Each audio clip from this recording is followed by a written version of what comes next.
I love it when it snows. The world falls completely silent, and I can sleep undisturbed.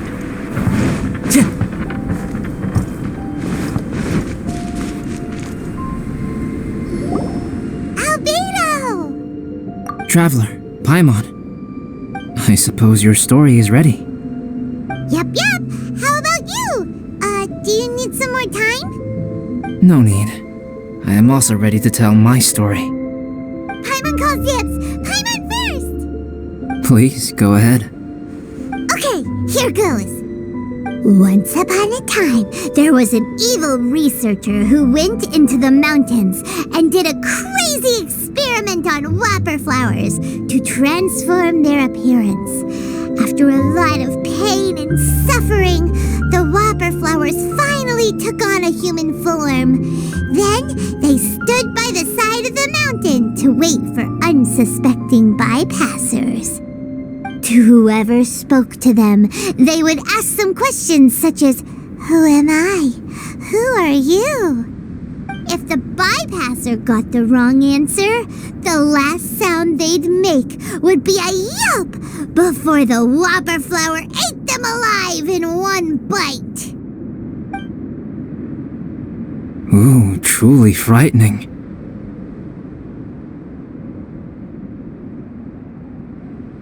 What the? You two aren't scared at all! Don't go nitpicking, okay? If you didn't like the story, go write your own!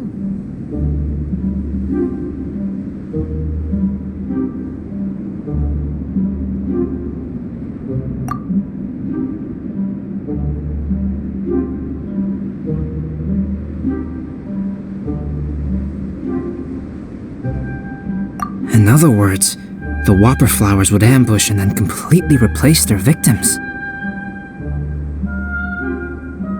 And then what? Go back to where the person lives? Enter their home? Eat their whole family? Paimon made up this story, but now Paimon's the one who's scared by it. It's a good story. Oh, may I write it down? I may bring it up in future conversations. What for? Just to scare people with? Yes. You've got a real mean streak, Albedo. Mine is a little longer than yours. It starts with an alchemist. A great alchemist once created Subject 1. Subject 1 was her proudest achievement, and successfully blended into human society. No one ever would have thought that this friend of theirs was in fact a synthetic human. However, unbeknownst to Subject 1, the alchemist had tried the same experiment many times before he had come into being. Some of the rejects from failed experiments had been discarded, but had not died. Subject 2 was one such failed experiment. He was swallowed by a great dragon that came to rest upon a snow-swept mountain. Many years later, he was resurrected by the dragon's mysterious power. He saw all kinds of people on the mountain, including Subject 1, who had somehow miraculously blended in among them. Never in Subject 2's wildest imagination had he thought it possible for experimental life forms such as they to deceive everyone so successfully. He saw the way humans accepted Subject 1 as a friend, witnessed their affection as they addressed him by name.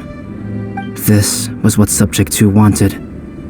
Now, all that Subject 2 desired was to replace Subject 1 and take the joy of his existence for himself. This is giving Paimon the chills. So scary.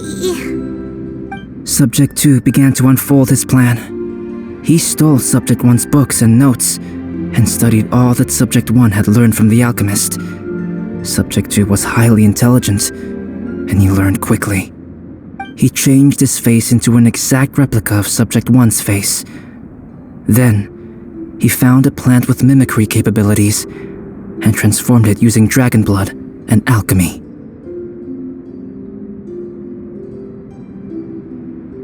And so, not only did Subject 2 transform his own appearance to perfectly match that of Subject 1, he also created a third entity, Subject 3. What? There's 3 of them now? But Subject 2 wanted to become a perfected human. So, he erased a mark on both his and Subject 3's necks, for these marks were symbols of imperfection. In my view, it was probably a subconscious act, an instinct. He so desperately craved to become a perfect human being that he forgot something. Human beings are defined by their flaws. Subject 2's plan was meticulously crafted. Subject 3 would draw Subject 1's attention. After Subject 1 disposed of Subject 3, he would assume the threat had now disappeared and would let his guard down. The next moment that Subject 1 was alone, Subject 2 would make his move. He would eliminate Subject 1 and become the only one remaining. He would secretly replace the Subject 1 of everyone's memories and inherit his identity, residence, clothing, sword, name, and friends. People would have no idea that the individual they knew had become somebody else from one day to the next. This is way too scary. Paimon's never gonna be able to trust anyone again. But just before Subject 2 could carry out his plan, a unique stranger entered the mix. Subject 2 tried to make contact with this person, but found that they could somehow sense he was different from Subject 1.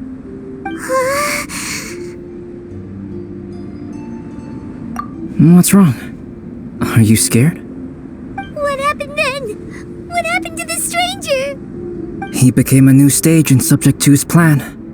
One more person that Subject 2 had to dispose of. It's as if there were 3 identical roses in a garden. Only one of the 3 was a fine specimen, while the other 2 were defective specimens that bore poisonous thorns. In all the world, only the gardener who tended to them could tell which was the good specimen. People do not like poisonous plants. Only a perfect rose can fetch a high price. If the inferior specimens wanted to conceal the fact of their worthlessness, they would have to take the gardener out of the picture, using their poisonous thorns. This is exactly what Subject 2 was thinking. So, he hid in the shadows and waited patiently. Maybe soon, he would get his chance to become truly human.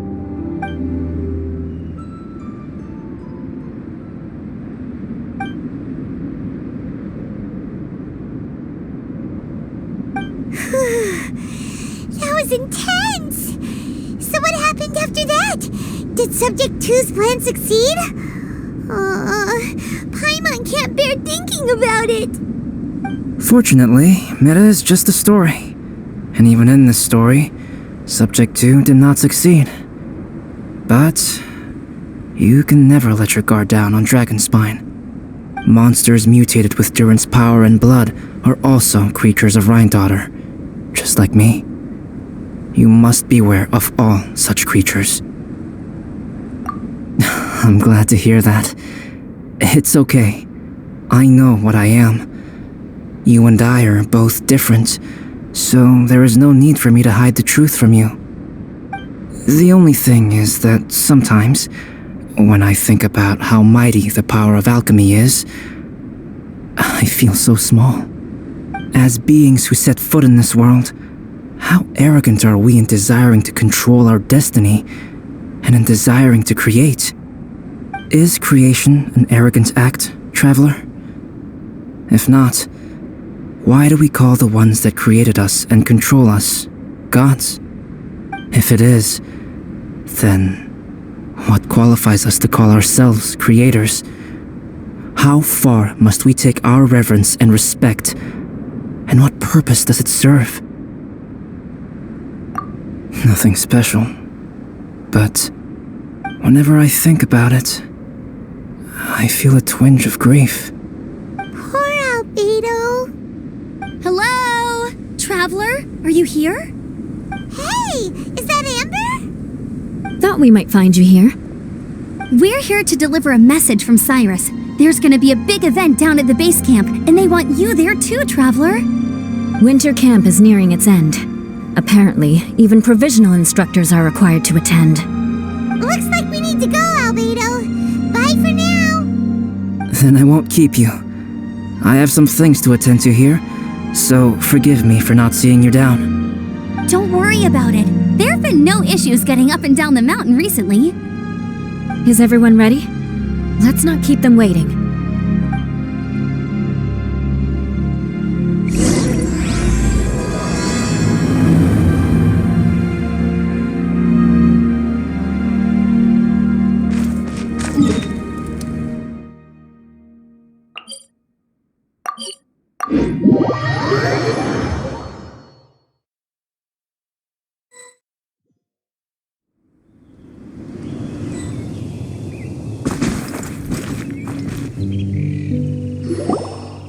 Huh? Who is this guy? Allow me to introduce Yozerf. He's Joel's father. Dad, this is that traveler I was telling you about. The traveler's helped me out loads in the past, and this time we even built a snowman together. Joel has told me everything about you. I can't thank you enough. Wow, this is amazing! Wait a second. Why is Cyrus discreetly wiping tears away? And what is Pallid doing here? Pallid is the hero of the hour this time. Go on, Pallid. Tell us what happened in your own words. Okay. The weather was fine on that fateful day, and I had a feeling that Lady Luck was smiling down on me. So I trusted my gut and set off to explore somewhere new, somewhere dangerous. Because where there is great danger, there is also great treasure. Why does this sound so hard to believe? But I had only been away from the group for a short while when I fell down a slope and just started rolling. Uh-oh. Did my bad luck rub off on him when we ran into each other on the mountain? The place I fell to was somewhere I didn't recognize, and I'd sustained a few injuries. I remember thinking to myself, this is the worst luck I've ever had in my whole life. Then I met Yozerf.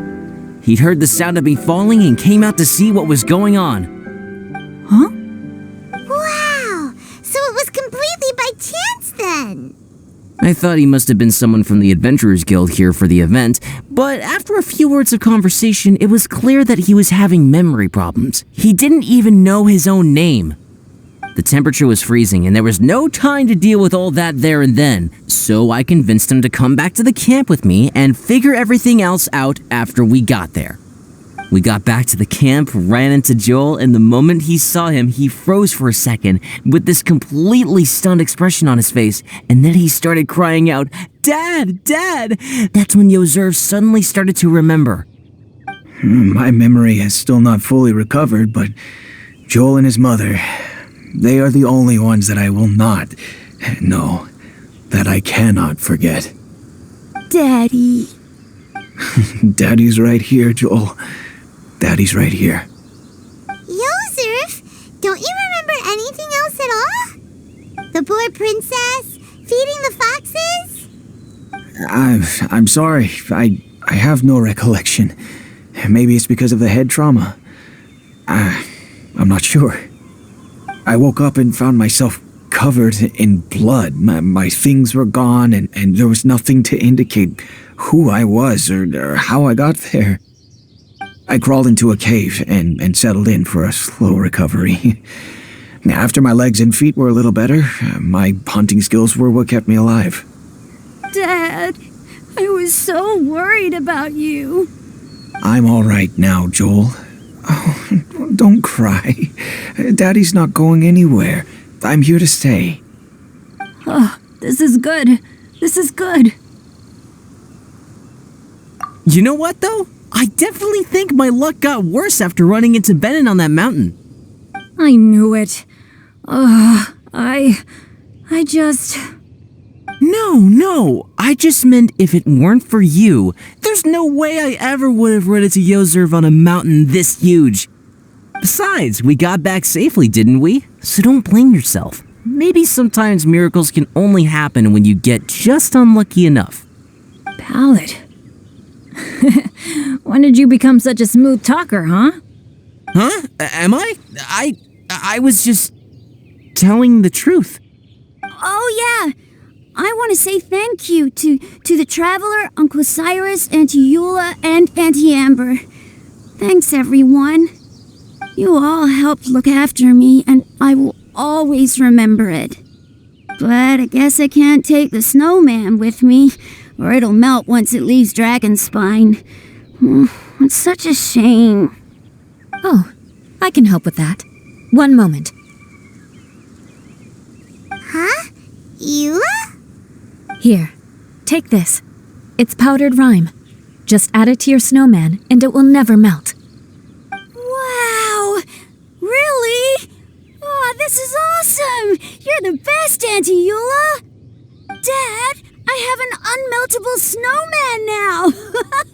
How cool is that? How can I ever repay you all? Thank you all. Thank you from the bottom of my heart. Dad, I want to go move the snowman. Can we do it now, please? Okay, I'll be leaving with Joel now. I'm sure I'll see you all another day. Very well, very well. It's time for Pallid and I to have another discussion concerning his breaches of adventurer discipline. Huh? But Cyrus, I think I kind of made up for my mistakes this time, you know? See you guys! Oh, I made this for you and Amber. Think of it as a winter souvenir. Aw, are you sure? This must be really important to you. Come on now, just take it. No need to make such a fuss. Wow! Now our snowman won't melt either! Great! You're welcome. Just keep it, that's all I ask. Amber and I have some business to attend to now. See you later. See you! Everyone's gone. Seems like they've all got their own stuff to do now. Oh! You know what? We've been on Dragonspine all this time, and somehow Paimon still forgot to ask Albedo about how to make a fruit juicifier machine that could keep the juice fresh. Maybe we should try Timaeus again. He does seem pretty eager to please after all.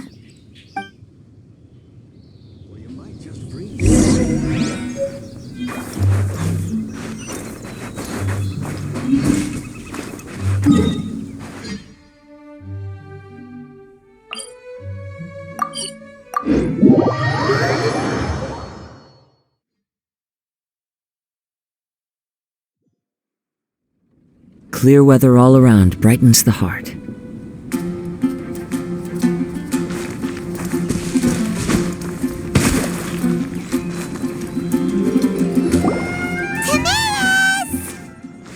Traveler and Paimon, what can I do for you? Wait a minute. You've got that mischievous look on your face. Oh, you're not still thinking about that ridiculous juicer thing, are you? Timaeus, will you help us?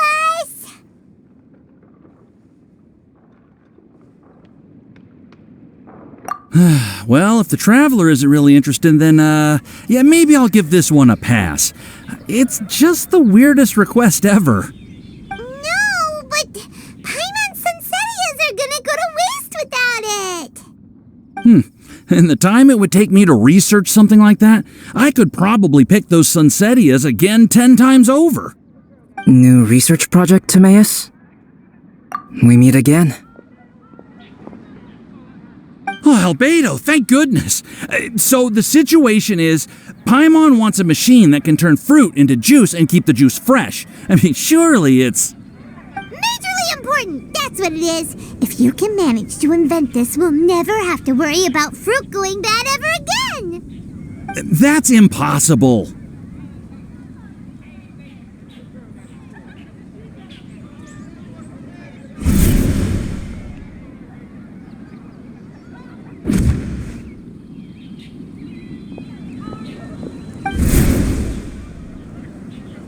Turning fruit into juice is not hard, but keeping it fresh is more difficult. But if you simply want to keep the fruit from rotting, there are many ways to achieve this. Right, Traveler?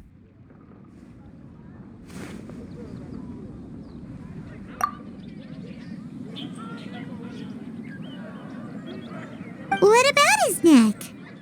What's wrong? Is there something on my neck? From the look on your face, it's as if you thought I just played a practical joke on you that was in exceedingly poor taste.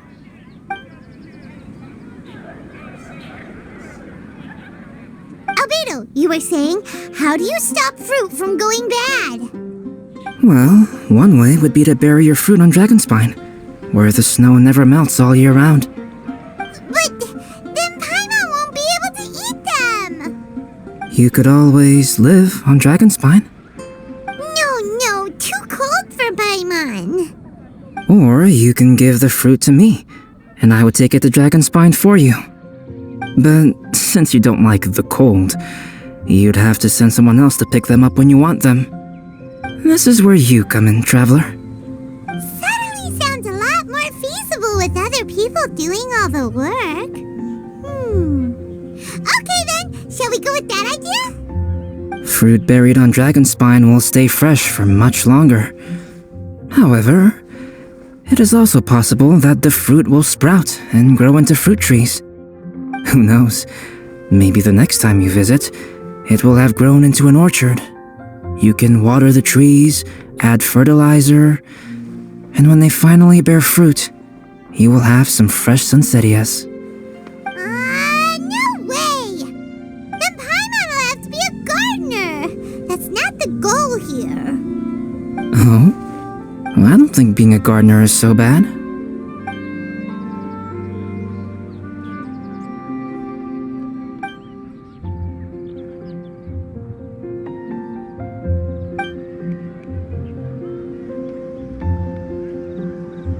Albedo! Stop trying to get your hands on Paimon's super sweet Sunsettias! It bothers you, does it? Of course it bothers Paimon! They are the rarest, super duper sweetest Sunsettias ever! And they're not for you! Okay, but they're just Sunsettias. I think you're only so attached to them because you don't have much fruit of this quality in your possession. When someone's pockets are full and their spirit is fulfilled, they don't easily fall prey to this kind of yearning. Huh? Really?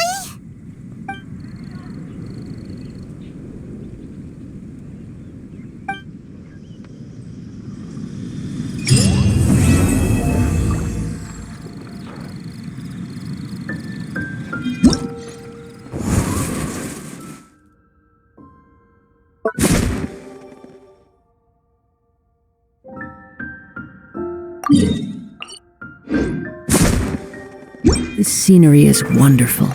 Dragonspine is too cold for ordinary fruit trees to survive.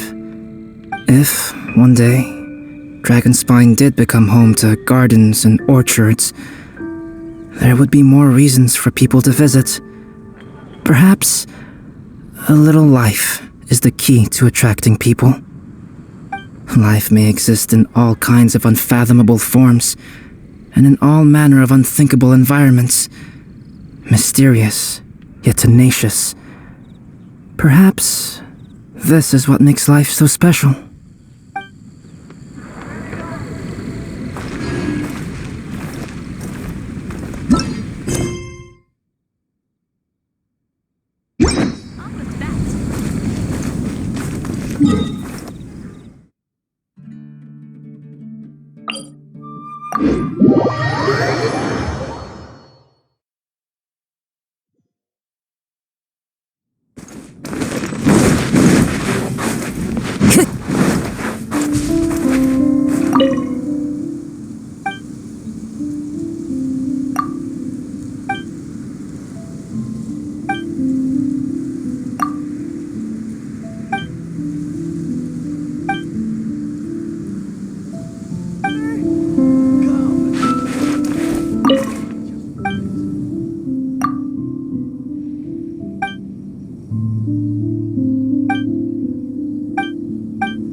Time to go.